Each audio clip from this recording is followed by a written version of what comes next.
Yo, what's good, everybody? Welcome to today's trade recap. Today is Wednesday, October 1st, and I did end up taking two trades today, ending the day with only $100 in profit on each account, so $300 in total. Despite of that, I think this was a very, very, very good trading day and a very good day to kind of learn from. And that's why I'm making this trade recap today. So let me go into my bias and how everything played out today. So if we go just before 9:30, we can obviously see London session. Let me turn on my indicator so you can see London session. London session did end up manipulating into a 1 hour fair value gap down here. Let me mark that out. So London session did end up manipulating into this 1 hour fair value gap and then invalidating this 1 hour gap right here, this bearish 1 hour gap. So order flow was bullish. If we go down to a 15-minute time frame, we do have the 15-minute fair value gap right here being respected, and my initial draw that I was hoping for 9:30 to open and manipulate into was this 15-minute intermediate term low, which is just a low inside a gap. As you can see, this is the gap. Anyways, so if we do go into, or actually I can just explain over here, we had a lower 5-minute, and then this was not relative equal lows. It was relative equal lows later when we came down here. So I'll explain that in a second. But these were just points I was maybe expecting price to reverse from if we were going to go lower than this, which I didn't think we would. But, you always have to have multiple scenarios in mind. If you see this fib up here and you're like, what the fuck are all these colors? So this is the event horizon. It's an ICT concept. It's basically where you put a fib between your two targets, so your low-hanging fruit target and then your full target, and then you can target percentages of that. So like I targeted 50% of the event horizon, which was the high, which was the previous high of day, and this intermediate term high right here, because I wanted to stretch my R a little bit, but I didn't want to go and demand this entire high, because a lot of the times when you do that, you will get either like it'll come close and retrace and stop you out break even, or it can just fall short in general. So that's the reasoning behind that. I'm going to go over that in a second.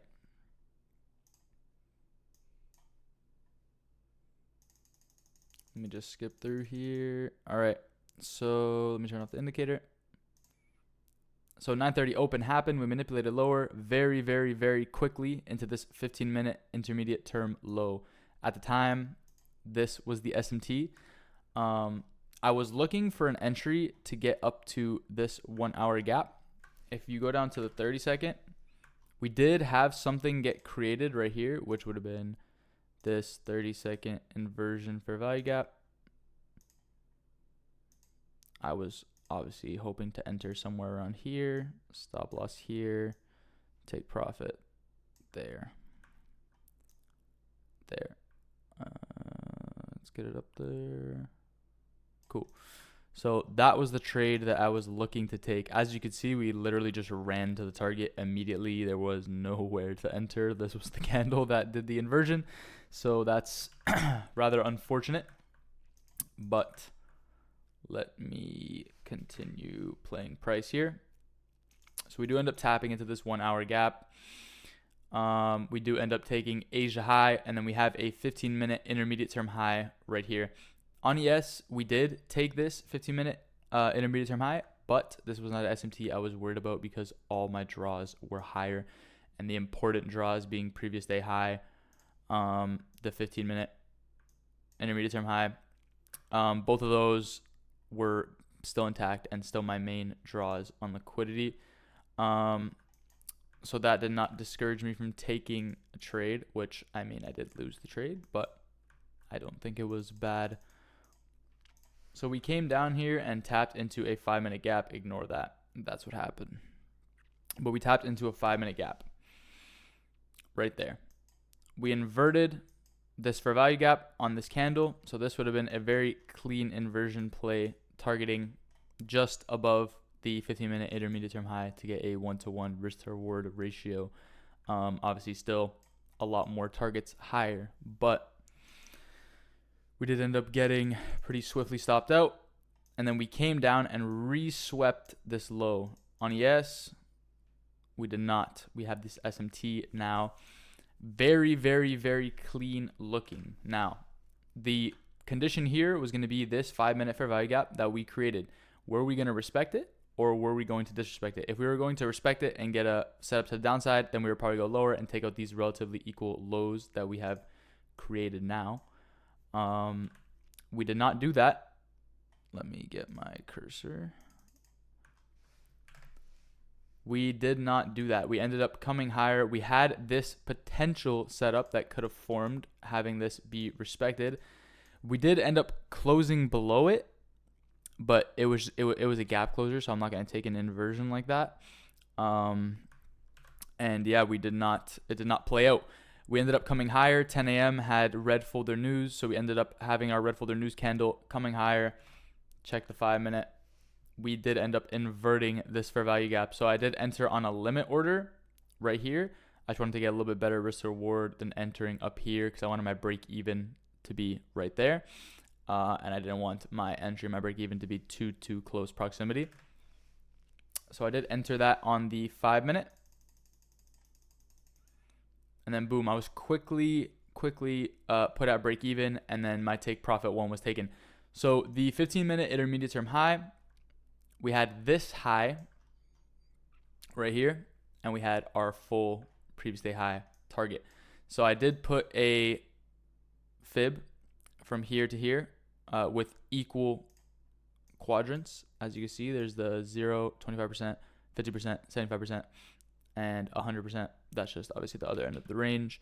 So I targeted the 50% level here because I didn't want to fully demand this because I know sometimes it'll literally just fall short this much and then retrace to your break-even point. So I did not want that to happen. So I just targeted the 50%, and then I had this as my first target right here, which, as you can see, first target hit quickly after complete. Now, what am I talking about here? Now, in this situation, it still would have worked out, but like, look at this. If you're targeting the full high, you're literally getting missed by 1.75 points right here. Now, realistically, this wouldn't stop you at break even. You would hit your full TP, but for me, a lot of the time, it won't be like this. So I liked to do that little trick today to get some better targets and some better RR because we did have to have quite a stop. Considering this was a 5-minute inversion, this was a pretty large leg. 59-point stop and then 86-point take profit. But yeah, that was my trade today. I do think it was a very good trading day. I think both setups were A setups. This was absolutely A plus because we had a resweep SMT 5-minute inversion and still good targets intact to the upside. So I think this was like a plus setup, and this one was maybe about A. Still good because we're still aligned with the draw and liquidity, aligned with the bias, tapping into a PD array, clean V-shape recovery out of it. Yeah, and I don't think it was a bad trade at all. So if you took that, I think it was a good loss. And if you took the second trade, good win on you. You could have targeted right here as your full TP. You could have even just stretched it for 1-to-1. Or you could have did what I did if you want to get a little bit more risk reward on your trades. Don't do this when you're trading against your bias. Don't do this when you're trying to get like a rebalance trade. If you're trading with your bias and you have targets higher, that's when you want to employ strategies like this when everything is aligned. When it's not, that's when you want to take your smaller piece of the pie and just get off for the day. But anyways, that's all from me. Yeah, that's basically it.